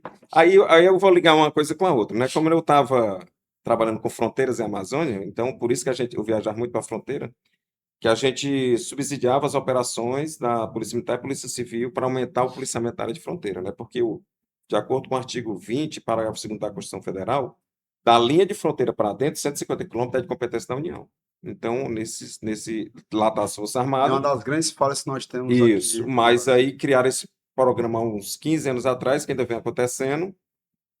Estava indo muito bem, cortaram o nosso recurso e voltou agora, né? Até onde eu estava agora tá lá com o Coronel Galvão, agora está com bastante recurso. Então, quanto mais recurso você passa para a Polícia Militar, para a Polícia Civil, nos estados de fronteira, olha, é assim, é uma efetividade maravilhosa. E é um projeto que pouco se fala no Brasil, certo? Que é a efetividade das unidades de fronteira, assim como nós temos aqui o BEB, COTAR, lá eles têm o DOF no Mato Grosso do Sul, o GEFRON no Mato Grosso, tem o BPFRON lá em Rondônia, cada estado foi criando o seu, o E Acre. tem o financiamento do governo Tem. federal. O governo federal, ele paga... Diretamente para. É como tem a ISO aqui, só que Sei. é do governo federal. Ele Aí- paga uma diária de Mas é 300 mais e poucos gordinho. reais. 325 reais. Olha Melhora aí, um pouquinho, a né? diferença. Muito, muito. E lá no estado do Amazonas, quem quiser conhecer assim, o case totalmente de sucesso, apesar que eu vejo essa falha que ainda tem em Tabatinga, mas o estado do Amazonas compraram 4 embarcações, eu acho que no valor de 300 milhões cada uma, com Quanto? 300 milhões, se não me engano. 300 milhões? Não, minto. 25 milhões. Certo? 25 milhões cada uma. São 100 milhões as 4. Isso, uma manutenção, eu acho que de 300 mil por mês. Eu nunca vi é como se fosse um porta-aviões brasileiro, digamos assim, para policial. Ele coloca lá o policial 30 dias no Rio Negro ou no Solimões, com 2 embarcações para ficar fazendo uma abordagem a quem passa, e o policiamento passa 30 dias lá. Então são 30 Se policiais, torna uma base. com 2 a ou 3 embarcação. policiais femininos, aí tem Marinha, aí vem Polícia Civil para fazer os inquéritos, quando faz as prisões lá, ou apreensões, tá certo? Porque não tem esse completo. Canil lá dentro, Bacana. totalmente climatizado. Um negócio que eu estou dizendo assim, um negócio assim Primeiro maravilhoso. mundo. E com internet, nem se fala, né? Esse Starlink pega em todo É. canto. E às vezes eu vim em Brasília, o pessoal, isso é como é que pode? Essa Starlink está em todo canto da Amazônia. Então, cria sua Parece tecnologia. uma base móvel no Ceará. Ora, mas, rapaz, Crie sua tecnologia para o Brasil. Aí eu volto para a questão de Israel. Então, teve um dia que a gente estava em Israel, houveram o lançamento de 300 mísseis pelo Irã e só passaram 8, meu, caramba. certo? E a gente lá nos bancos, e passamos a noite quase toda lá no banco. Aí você diz assim, como é que você tem um sistema que de 300 mísseis passam 8 e você dizer que não tem tecnologia para fazer uma segurança na Amazônia? Aí não tem. Aí quando você volta do negócio daquele, meu amigo, você não... Vê o quanto nós estamos atrasados. Quanto estamos atrasados, porque não investe em tecnologia. E nós não estamos... Claro, a Amazônia ela tem a fronteira, do modo geral, tem um tamanho grande. Você tem a própria Amazônia que tem um tamanho grande, mas nós estamos falando de um estado do tamanho de Sergipe, talvez seja, que todo o território é protegido contra esses ataques. Imagine o tamanho do investimento. Sim, o investimento, eu não sei dizer porque eles não falaram quanto era investimento, mas falaram que era no mínimo 4 níveis para proteger Eu sei esses que o mísseis. investimento do Brasil é uma piada, do governo federal, com todo respeito, por mais que o senhor tenha essa vinculação lá, do ano de 2025, aí o senhor pode me corrigir, Certo. de acordo com os relatos, chega em média a 1 bi. 1 bi para investir na segurança pública do Brasil Mas não o pior é que eu, nada. e o pior que eu não acho nem isso, é você ter, vamos lá, em 4 anos, eu acho que só teve um ministro da educação. Não tem um ministro da segurança pública, né, que é outro erro. Já Exato. Aí teve é só onde na eu vou época chegar aí. Aí do você, Temer. você tem saúde, todos eles, eu acredito, foram ministros. Aí você não tem um ministro da segurança pública, então você não trabalha política pública só para segurança. Não tem um ministro. E quando teve o ministro de Justiça e Segurança Pública, era um cara do Judiciário. Um cara que veio do STF, nada contra, mas Não, e o pior não é isso. sem qualificação nenhuma de Exato. O pior não é conhecimento isso. Então é o técnico na Ministério área. da Justiça e Segurança Pública que já houveram, no período que eu tive lá, eu acho que de 3 a 4 ministros. Então, cada mudança dessa, você muda toda a política, ou quase toda a política. E quando eu trabalho com fronteira, que ela impacta diretamente, é cada mudança. Por exemplo, no ministro Lewandowski, a Senasp, ela foi, que é um ambiente que eu acho que ela é para ser policiais militares, policiais civis e Sim. bombeiros, ela foi. 80% das diretorias eram promotores. Meu Deus O do céu. primeiro recurso que eles cortaram foi o nosso lá da fronteira. Ou Então, seja, não tem entendimento nenhum, não tem compreensão, você porque está não tem entendendo? conhecimento. E assim, você não conseguia discutir. O meu chefe teve muita dificuldade de discutir isso com eles, né? Então, assim, com eles não, com o diretor, que era esse promotor. E são pessoas leigas na área da Sim. segurança. Sim. Então, Coronel, assim, eu vou fazer algumas perguntas e se o senhor quiser Não, pode ficar à isentar de falar, vontade aí. é porque parece que, seja no âmbito nacional e em alguns estados, que inclui também o nosso, obviamente, não se trata a segurança pública com a seriedade que ela merece, porque não se tem nada, nem educação, nem infraestrutura, nem empreendedorismo, nem saúde, sem segurança pública. Então, tudo depende de uma harmonia na sociedade para que se tenha ordem pública. E é a segurança dentro de uma organização razoável, que não se discute, para concluir, ter o ciclo completo de polícia, que é básico do básico, é o feijão com arroz mundial. Só o Brasil no planeta inteiro não tem. Eu não vou nem citar o outro país minúsculo, né? Que, salvo engano, Cabo Verde está faltando. Aqui na América do Sul já tem também. Enfim, só o Brasil, um país continental, 215 milhões de habitantes, pessoas extremamente qualificadas igual o senhor, dentre outros tantos que poderiam tratar desse assunto, orientar os políticos de plantão, e nem é dada oportunidade a pessoas igual o senhor, nem se discute abertamente com a sociedade, e nós vivemos momentos tensos em que não é admissível que o Estado se submeta a facções ou terroristas, ou seja qual for a nomenclatura que possa ser utilizada. Então, esse debate não é sério. E qual é a opinião do senhor do que poderia, obviamente de forma bem objetiva, não tem como só explanar, né? Não é uma palestra. E em outro momento, eu já adianto e peço em público que nós possamos conversar e fazer um estudo em conjunto para que o senhor possa nos ajudar também nesse debate aqui no Ceará, já que o senhor já está mais na reserva, né? Então já Isso. tem mais liberdade. Sim. E que a gente possa começar a ser mais plural nesse debate, né? Em audiências, em momentos, para chamar a atenção, inclusive, da população, de forma mais didática, obviamente. Então, quais seriam pontos importantes a serem tratados no que o senhor acredita que poderia ser direcionado na segurança pública no nosso país? Tem a PEC 18, que já foi para o Senado, né? Tem a lei antifacções, que já foi sancionada, mas além do que já foi feito, o que pode ser complementado através de leis, de investimentos e de estratégias na área da segurança pública? Olha, como eu falei, né? Estou agregado agora no processo de reserva e eu já tinha feito um mestrado aqui em política pública, estou fazendo um segundo lá na FGV, em política e governo. E está sendo muito bom, porque eu estou discutindo todas essas pautas lá com os professores, né? E a gente está vendo uma disciplina agora que é justamente tudo tratado em cima de evidências, aí onde entra isso daqui. Realmente, só em nós não termos um Ministério da Segurança Pública, já começa errado, certo? Ou então nós já estamos para trás. Aí eu vou trazer aqui uma linguagem dos britânicos e americanos. O Coronel Alexandre até conhece essa linguagem, que foi através de um amigo nosso que a gente aprendeu a entender melhor. Que eles diziam o seguinte, que o mundo hoje é conectado em rede. Aí é onde entra o crime transnacional, né? Se o mundo ele é conectado em rede, ele diz o seguinte, uma rede, ou seja, com o advento da tecnologia e com o advento da globalização, tudo virou uma conexão em rede. E o crime está conectado em rede, e a única forma de você combater uma rede criminosa é você criando uma rede de combate ao crime. E o que é que os britânicos diziam, os americanos? Que se você criar essa rede hoje de combate ao crime, no mínimo nós vamos estar 10 anos atrás. Nós nem temos, e se criarmos hoje, nós estamos 10 anos atrás. Para isso, a melhor forma de atuação, já que nós não temos uma rede de combate ao crime, é sermos pelo menos integrados.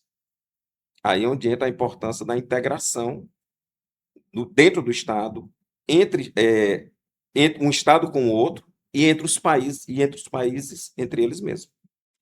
Se para isso nós não tivermos pelo menos um Ministério da Segurança Pública para tratarmos a política pública de segurança e tentarmos lá colocar pessoas que entendam segurança pública, nós estamos mais atrasados ainda. Tá certo? Então eu vejo assim, independente das leis que estão para sair, porque um discute diminuir a maioridade penal, o outro discute questão de facção. Se nós trouxermos para a questão de polícia militar, vai nos importar muito a questão da prevenção do crime. Tá certo? Então, assim, se complete polícia, eu vejo assim como uma pauta, não a nível de governo de Estado, a nível presidencial. Alguém tem que chegar e dizer, nós vamos trabalhar o se complete de polícia, doa quem doer. Isso eu olhando o cidadão que está lá na rua. Eu tenho uma pessoa que eu conheço que foi faxineiro em um quartel que eu comandei, que me ligou há 2 semanas atrás, porque a facção estava proibindo o filho dele, ele botar o filho para dentro de casa às 10 horas da noite. Me perguntou o que é que eu faria, o que é que eu oriento para ele fazer. É difícil até para me orientar um cidadão desse. Eu vou mandar ele na delegacia? Você está entendendo? É difícil.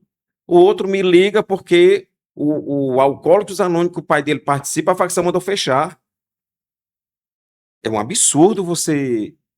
Olha só, o cara participa há 20, 15 anos, não sei lá, do Alcoólicos Anônimos, o pai dele, e a facção fecha. A partir de agora ninguém quer isso aqui, não. Então, gente, é um absurdo você ver uma situação dessa. Então, assim, enquanto nós não tivermos o Ministério da Segurança Pública, os estados integrados entre eles para discutir, ou seja, regional, não criaram aqui na época da Covid, não era, como é que chamava lá? Que Consórcio? os consórcios, que criem consórcios regionais. Os crimes são muito parecidos por região. O Ministério, o MDR, que é o Ministério da Integração e Desenvolvimento Regional, ele fez uma divisão de fronteira maravilhosa. Ele dividiu os estados que são do norte, ele chama de Arco Norte. Então, para a gente que é segurança pública, os crimes são muito parecidos. Aí ele chama Arco Central, que pega ali Rondônia, Mato Grosso do Sul, que tem umas fronteiras ali muito parecidas. E você tem um Arco Sul, que vai lá Rio Grande do Sul, Santa Catarina e o Paraná, que quando você vai olhar ali, vai ter muitos crimes também parecidos. Então, quando ele olha a economia dessa forma, então vamos copiar algumas coisas desses ministérios. Hoje tem um programa que eu participava muito interessante, que é lá do GSI, da Presidência da República. Lá, o GSI ele tem vários comitês, né? A gente tem o pensamento que o GSI é só segurança, não. Lá tem vários comitês. E um deles é o Programa de Proteção Integrada de Fronteiras. Esse programa, digamos, foi a política de segurança mais séria que eu já vi em Brasília, mas ela é focada só para a segurança. E o que é que eles fazem? Eles estão... Dentro desse projeto são 8 ministérios e 18 órgãos integrados, onde ele traz os órgãos federais para fazer reuniões com os órgãos estaduais através do gabinete, o Gabinete de Gestão Integrada. Dizendo assim, ó, você, Receita Federal, se tu tem 3 homens lá no Amazonas, o IBAMA tu tem 2, mas se você estiver junto com a Polícia Militar, com a Polícia Civil, com a Polícia Federal, com a PRF, vocês vão fazer a operação integrada e vai ser importante para todo mundo. Então, essa política deles eu achei muito séria.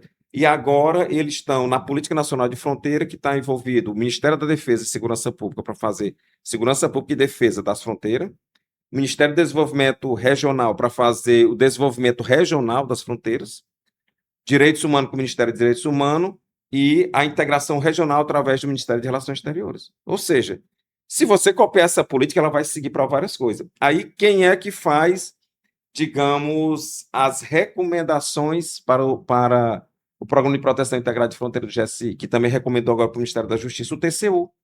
Então, o TCU foi lá, viu, ó, por que é que, eu já estou vendo aqui, agora vocês já estão começando a trabalhar a integração. Então, agora eu quero marítima.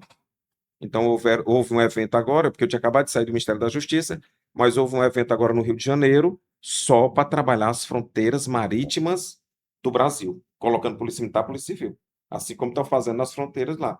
E tem muita resistência de outros órgãos, isso tudo bancado pelo Ministério da Justiça. Porque a da fronteira, digamos, terrestre, a fronteira, digamos aqui chama aqui fronteira, a Marinha chama, né? Ela criou esse nome geopolítico, né? Chamado de Amazônia Azul, né? Então, fala Amazônia Verde com fronteira e Amazônia Azul para ficar melhor entendido. Então, esse acordo, agora eu vou ter até uma reunião com eles, agora como pesquisador, né? Que eu estou chegando lá para eles como pesquisador da FGV, para entender o que foi esse acordo lá do TCU, porque eles vão levar todos os estados essa orientação do TCU. E aí, o que é que o PPIF, o Programa de Proteção Integrada de Fronteira, vai dizer? Ele vai chegar aqui e vai dizer que o Estado do Ceará, daqui, nós estamos, junto com a Senasp, querendo lançar esse projeto no Estado do Ceará. Se o Estado do Ceará não quiser, ele leva lá para o TCU. O Estado do Ceará não quis, para não dizer. Porque é que nós estamos, para não ser a cobrança somente lá do GSI. Então, é um tipo de integração que eu vejo como bastante positiva. Se não for assim, de forma de integração, governo federal, governos estaduais, mas não assim uma operaçãozinha A, operaçãozinha C, não. Tem que ser integração permanente. E afora isso, que venha um Ministério da Segurança Pública, que ainda foi criado no Temer, né? O Temer, naquele pouco período que ele passou... De todos os presidentes da República da história, o único que criou o Ministério da Segurança Pública foi quem não foi eleito e passou o menor período na presidência. E logo depois, quando veio lá o Moro, acabou o Ministério. Né? Então, começou errado, porque o Moro é um juiz. Exato. Por mais que ele tenha vivenciado a Lava Jato e tudo mais, e aquela operação vinculada com o PF, não é o cara que tem a expertise na área da segurança pública. Né? Então, é como o senhor falou, tem que ter um policial militar, um policial civil, e compondo com a Polícia Federal, PRF, etc., essas equipes que por vão... nível de competência. Lógico. Ninguém vai tomar competência de ninguém. Se eu vou fazer preventivo, eu vou melhorar minhas ações preventivas, eu vou melhorar a investigação, a Polícia Federal ela vai fazer lá crime organizado assim, mas de forma que esteja todo mundo integrado. Agora, não pode estar brigando por espaço ou por recurso. Né? Os acadêmicos dizem que essa briga toda é por conta de recurso. É o recurso e o poder. Ou seja, se tem um recurso, tem um poder. É Quem diz isso são os acadêmicos. O senhor fala em preventiva, né? As ações mais preventivas para a violência, elas estão nas políticas públicas, né? Sim. É na ausência da política pública, das políticas públicas, que aumenta a criminalidade. Às vezes por falta de saneamento básico, falta de moradia adequada. Mas se você for buscar, aqui nós temos alguns cases de sucesso. Nós somos a última barreira de defesa da sociedade. Sim. Quando tudo dá errado, aí sobra. Mas é quando assim, é justamente isso. Como você está falando da política pública, mas a Polícia Militar, ela pode ser, por ser a maior instituição de segurança de cada estado, ela pode ser o pilar para tudo isso. E o case de sucesso que nós temos aqui, ele está sendo replicado em alguns outros estados. Quem era que estava à frente disso? Tenente Coronel Messias Mendes, que está hoje na Guarda Municipal. Consegue. O Tenente Coronel Messias Mendes, na época do Coronel Alexandre, ele começou a criar uma rede. Olha o que nós falamos, né? Ele criou a maior rede, que ele já vinha com a experiência lá das Uniseg, tudo isso, e ele criou uma grande rede dentro da Polícia Comunitária. E o que foi que essa rede começou a fazer? Aí já saiu do Coronel Alexandre, já entrou no comando do Coronel Márcio, que ele deu apoio para isso, que foi pacificando todos esses condomínios Minha Casa Minha Vida. Porque na época, Major Messias Mendes, quando chegava lá, ele ia com o Judiciário, ele ia com o Ministério Público, aí já tinha o delegado da área, todas essas operações iam fazendo. O que foi que aconteceu no comando do Coronel Klein? Desmantelou tudo isso. Tudo isso foi desmantelado. Não foi dado continuidade. Certo? Não só dando continuidade, desmantelou. Foi desmantelar mesmo. Eu digo isso que o Messias Mendes foi lá para Brasília. Passou um ano lá, nesse período que eu estou lá, ele passou um ano lá e replicou. Então, o projeto que a Senasp está fazendo para o Brasil era o projeto que saiu aqui do Ceará, que não tem mais. Aí está aí hoje o Copac, aí, o novo grupo que está aí tentando se reorganizar para essa política. Por quê? Porque, como eu estou dizendo, você muda um secretário. Aí você traz um secretário que não conhece de prevenção, certo? Aí você bota, às vezes, um comandante também que não tem experiência de nada, de conhecimento de território. Infelizmente, Vai parece desfasando. é aquela coisa, né, coronel? Seja o governador, ele quer deixar sua marca de 4 anos, seja o comandante-geral, ele quer deixar sua marca de 2 anos. Ou seja, acaba não tendo projetos de Estado, né, que não só dê continuidade, mas melhore o projeto anterior que já estava dando Sim. certo. Porque cada um quer deixar a sua marca, seja o policiamento rural, seja aquele outro nome, seja o próprio raio. O raio é algo que se tornou muito mais político do que um combate realmente Sim. ao crime e trazer a segurança pública como o tema principal. Porque se a gente for avaliar hoje, foi um estudo que nós fizemos, o efetivo da Polícia Militar do Estado de Ceará, ele é o 7º maior em proporcionalidade ao número de habitantes do Brasil. Isso quer dizer que o nosso efetivo não é tão ruim. Uhum. Santa Catarina, que o senhor citou, é o menor efetivo da Polícia Militar do Brasil, mas tem o melhor salário e tem a feitura do TCO, tem a tecnologia, tem agentes administrativos que vão compondo áreas que ficam nos expedientes, enfim. É um modelo interessante que pode ser estudado igualmente aqui no Rio Grande do Norte e outros locais para ser composto aqui no Ceará. E realmente buscar fazer com que dê certo. Mas cada um tem que colocar o dedo, seja o Sim. Ronda do Quarteirão, seja o Por que for, por e isso nada dá que eu lhe continuidade. falo da importância das parcerias. Isso, eu dei esse modelo aqui do hoje Tenente Coronel Messias Mendes, porque lá no Mato Grosso do Sul faz assim, no combate ao crime transnacional na faixa de fronteira. Lá está Ministério Público, está Judiciário. Você chega no Mato Grosso, é feito assim. Você chega lá no estado do Acre, está tendo uma migração enorme. É porque os Estados Unidos estão fechando muita fronteira. Mas antes do Trump aí, uma das rotas de entrada, digamos assim, nos Estados Unidos de forma legal era passando pelo Acre. Você chegava no Acre e ficava impressionado. Você via ali e o policial dizia, ó, aquilo ali é somaliano, aquilo ali é do Afeganistão, aquele ali é do Vietnã. Olha só, Caramba. eu estou falando dos estados muito distantes, não é nem do Haiti. O cara do outro lado do mundo chegava no Acre. E a partir dali era uma rota que ele entrava saía dali, Peru, América Central, chegava lá, México, chegava na fronteira dos Estados Unidos. Só que aquilo ali vem tráfico de pessoas, vem outras coisas. O que foi que a Secretaria de Segurança Pública do Acre, que ela é administrada hoje pelo Coronel Gaia, que até é oficial formado aqui no Ceará, o que foi que eles fizeram? Criaram um curso de enfrentamento ao tráfico de pessoas. Tá certo? Para entender melhor, trouxeram o Ministério da Justiça para ajudar a entender como eram esses processos e pronto, estão fazendo isso. Ou seja, quem eles verem hoje de outra nacionalidade vão lá abordar para ver se não é um tráfico, para ver se o que é aquilo ali que está acontecendo. Se está de forma legal, ilegal, se está precisando de ajuda. Então, assim, mas aqui eles desenvolveram o Ministério da Justiça, desenvolveram o Ministério Público, o Ministério Poder Judiciário. A forma que nós estamos aqui, trazendo aqui para o Ceará especificamente, se nós não tivermos Caramba, essa por cima. integração, Se às vezes não tem integração nem dentro da própria Polícia Militar, comando. mas é justamente isso. Aí entra numa coisa que, como você falou de assessoria, que chama de governança. A governança não é só o governador, não, mas muito dos estados hoje, se você chega, eu me lembro há 15 anos atrás, aí é bom que essas vivências nossas e essas oportunidades que eu tive de sair do estado, que você vai entendendo essas vivências. 20 anos atrás, eu vou colocar isso, mais ou menos, quando terminou os Jogos, 15 ou 20, terminou os Jogos Pan-Americanos, colocaram a Força Nacional no entorno de Brasília.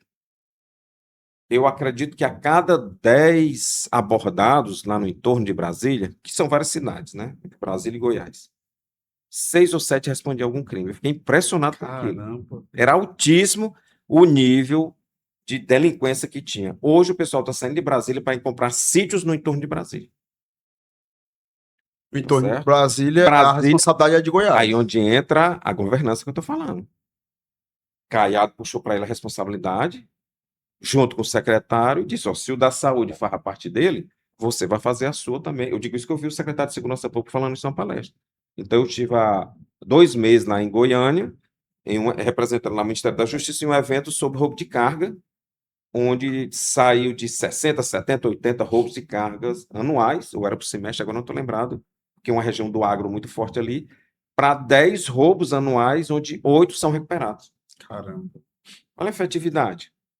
Então, assim, a integração lá que o governador trouxe para ele, aí é que eu já vou dizer de uma palestra que eu vi do governador, que ele foi no presidente do Tribunal de Justiça e disse, ó, tá aqui, quero a importância do judiciário, foi lá na Procuradoria-Geral, quero a importância, o que é que cada um vai fazer? Aí onde entra a questão da governança. Porque não é só a segurança pública. E entra também as entidades civis, privadas, nesse processo. Federação do Comércio, Federação das Indústrias do Estado, não sei o quê. Tudo isso. Então, no momento que você traz, aí novamente eu trago ali, lá, aqui no o projeto Messias Mendes, a Polícia Militar era o ator principal, conectado com os demais através de rede. Lá não, já era a Secretaria de Segurança Pública conectada com esses outros atores. E a resposta, eu digo isso que eu andava muito eu ainda andava não, ainda vou andar, que eu ainda estou morando em Brasília, muito em Goiás, e eu nunca tinha visto um estado que saiu assim 20 anos de uma situação difícil para o que está tendo hoje. Em termos de segurança pública. Eu tive num evento, esse mesmo evento, a abertura foi feita pelo secretário de Segurança Pública, aí como tinha várias pessoas de São Paulo, Rio e tal, e alguém lá perguntou se o empresário, governador, secretário, e aqui, tem algum problema sair com o celular? Ele disse, quem sair daqui tiver o celular assaltado, roubado, ele vai ser recuperado em tanto tempo, mas fora disso eu vou lhe dar um iPhone novo. Eu estive em Goiás. Olha, você vê o secretário de Segurança Pública dizer, se você for roubado, que você não vai ser, eu em tanto tempo, você vai ser recuperado. Vai ser recuperado e ainda vou dar um novo para você de presente. Eu estive em Goiás agora, semana passada, coronel. E eu já estive lá outras 5 vezes. Eu tenho uma grande amizade com o presidente da Associação de Subtenentes de Sargento lá, subtenente Sérgio. Mandar um abraço para o Sérgio, pré-candidato a deputado federal, vai nos representar muito bem lá na Casa do Povo Brasileiro. E lá eu testemunhei umas 3 vezes.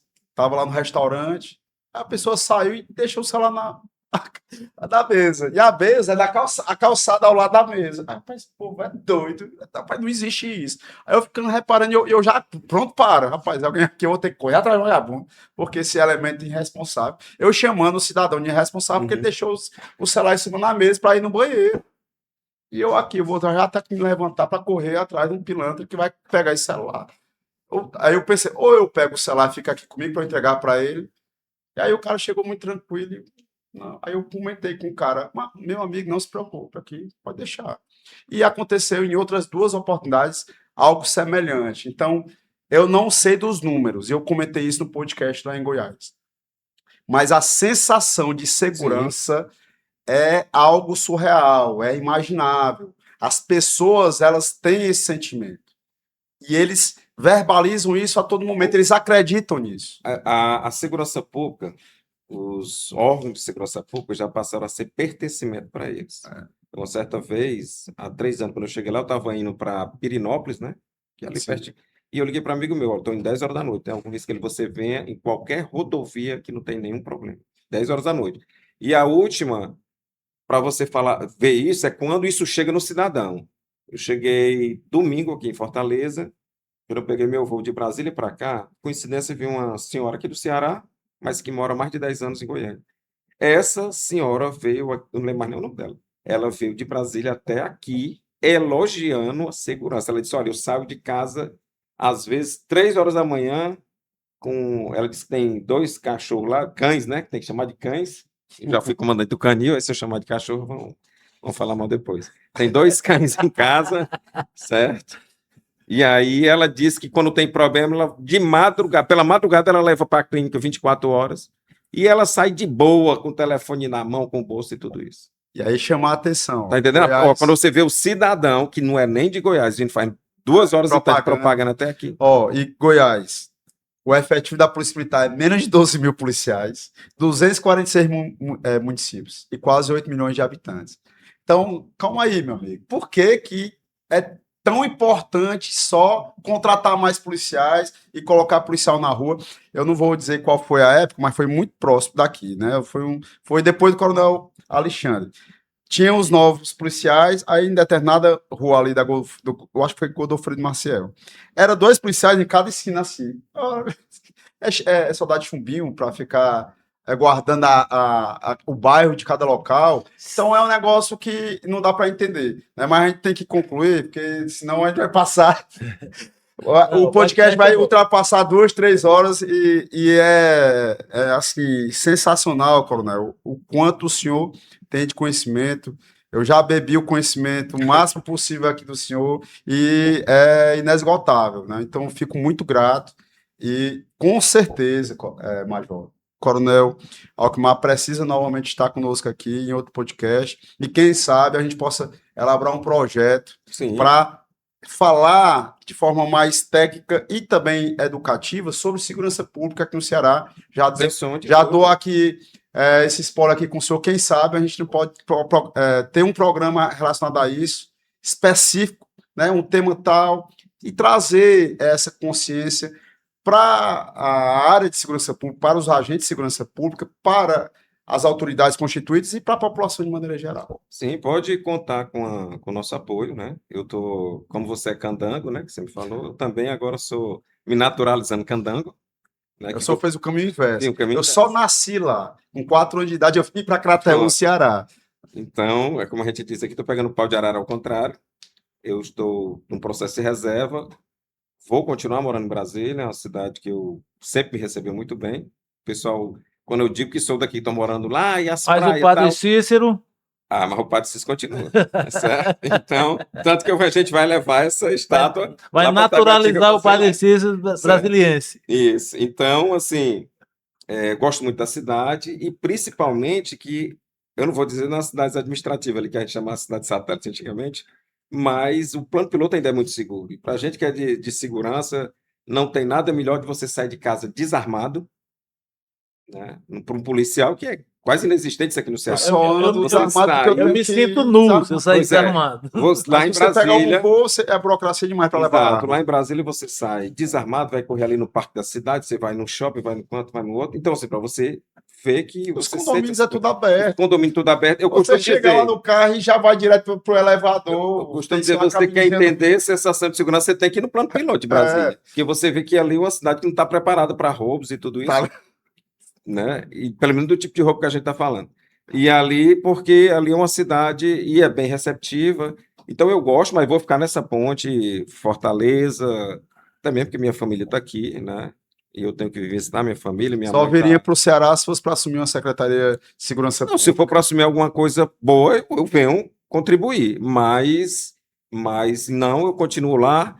Quero entrar agora, como eu estou lá estudando na FGV, entrar agora nessa questão da pesquisa, porque a gente fala, às vezes ninguém quer escutar, ainda mais aqui com esse colonialismo interno que a gente está falando aqui, né? Que só é bom quem vem de fora. Então vamos botar no papel, né? Então nada melhor do que você estar fazendo artigo científico. Então, assim, eu conheci agora um grupo lá que é a Associação Brasileira de Segurança, alguma coisa assim, é um coronel de São Paulo, onde ele reúne oficiais e praças acadêmicos para escrever segurança pública, que é uma pessoa que pode trazer aí para essas conversas também. A Extraordinário. gente está trabalhando aqui, conheci ele agora em Manaus, me convidou, vou entrar lá nessa associação, disse que mais é para entrar aqui e escrever segurança pública para nós termos voz também.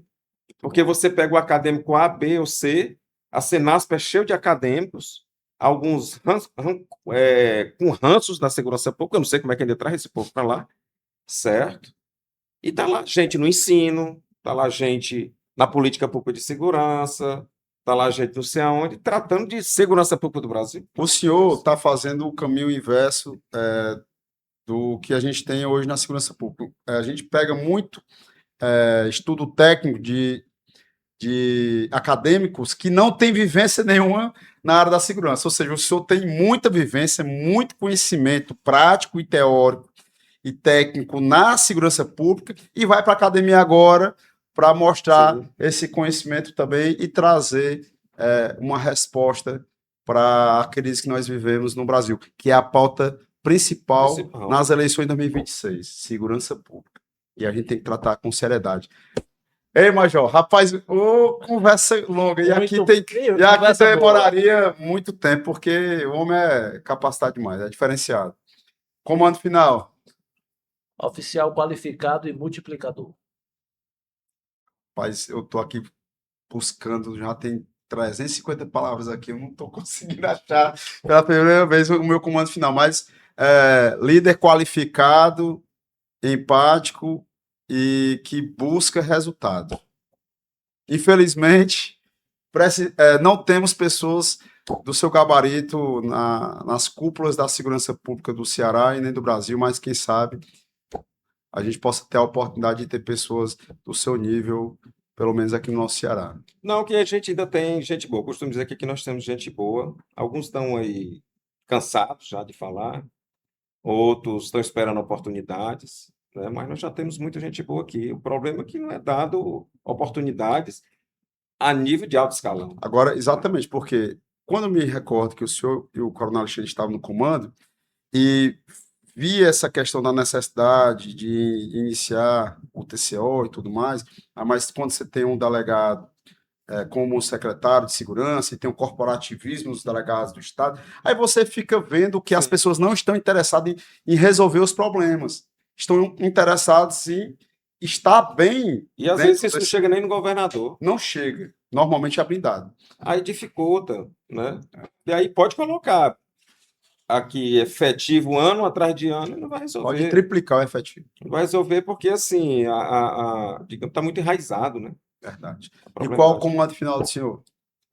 Que a gente, digamos assim, que venha uma pauta importante da segurança pública para o nosso Estado, certo? E quem, dependente de quem ganha essa eleição, que coloque seriedade na segurança pública.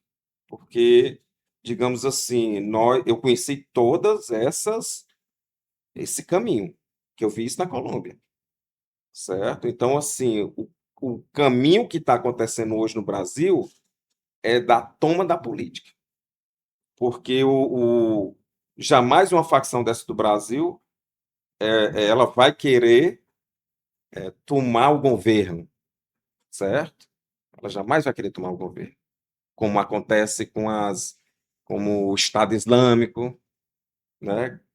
Como acontece querendo tomar lá a Síria e tal, como acontece na Colômbia com as Farc, que queria tomar e fazer um Estado social. Aqui não, certo? Aqui é o crime querendo tomar posições estratégicas no Estado, né? Esses dias eu ouvi um acadêmico dizendo o seguinte: não adianta mais hoje para o crime investir no indivíduo para daqui que ele passe para juiz, não sabe nem se ele vai estar no ponto estratégico, né? Tinha todas essas teorias que a gente está no passado, não, meu amigo, ele já vai lá, ele bota, e não sei nem se vale a pena ele investir em 1 ou 2 deputados, ele quer coisa maior.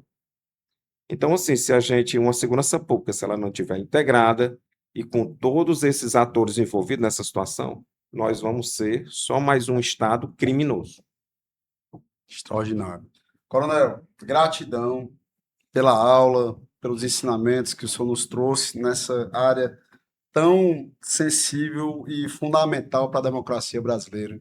O senhor é um cara que é muito fora da curva, já sabia disso, mas hoje a gente consegue validar porque nós nunca tínhamos conversado, né, mais de 1h30, provavelmente, num tema tão importante, e espero que nós possamos construir um projeto que seja interessante aqui para o Ceará e, quem sabe, para o Brasil.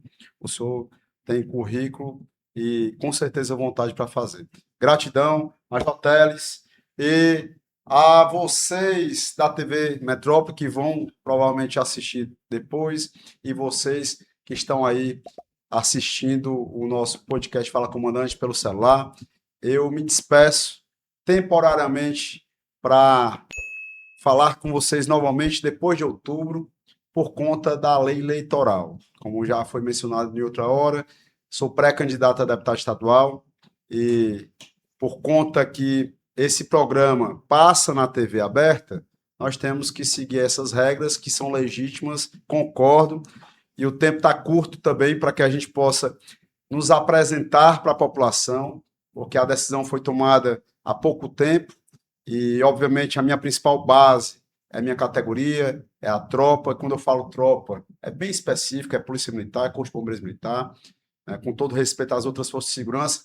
Tenho o interesse de ajudar, apoiar, mas representar, como eu sempre digo, você só representa o que você é. E sou praça da ponta de rua, de viatura, defendendo a sociedade. Já poderia citar aqui dezenas de ocorrências, sei o que é ser policial militar e também representar esses heróis fardados que têm um juramento solene de arriscar suas vidas em prol da população. Então, com essa responsabilidade, vou em outubro, né, já está mais visível com relação à parte política partidária e agradeço a todos vocês pela audiência até agora.